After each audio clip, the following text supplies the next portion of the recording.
ઉત્તર ગુજરાતમાં કેનાલનો કકળાટ યથાવત છે। પાટણમાં રાધનપુરના અરજણસર ગામે પસાર થતી માઇનર કેનાલમાં ગાબડું પડ્યું। કેનાલમાં ગાબડું પડતા લાખો લીટર પાણીનો વ્યય થયો, સાથે આસપાસના ખેતરમાં પાણી ફરી વળ્યા। એરંડાના પાકમાં પાણી ફરી વળતા ખેડૂતને નુકસાનનો ડર છે, તો રવિ સિઝનમાં કેનાલમાં ગાબડા પડતા ખેડૂતોમાં ખૂબ રોષ છે।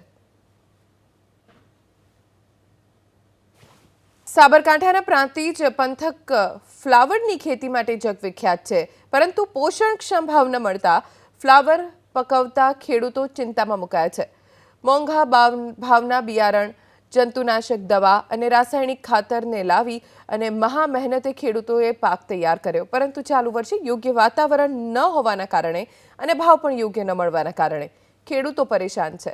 કારણ કે બિયારણથી ઉત્પાદન સુધી ખેડૂતોને વીઘે 35 થી 40 હજાર રૂપિયાનો ખર્ચ થયો, જેની સામે વીઘામાંથી અંદાજે 400 મણ જેટલો ફ્લાવરનું ઉત્પાદન થયું, પરંતુ તમામ ખર્ચ પછી ખેડૂતોને 70 થી 100 રૂપિયા જ પ્રતિ 20 કિલોના મળી રહ્યા છે।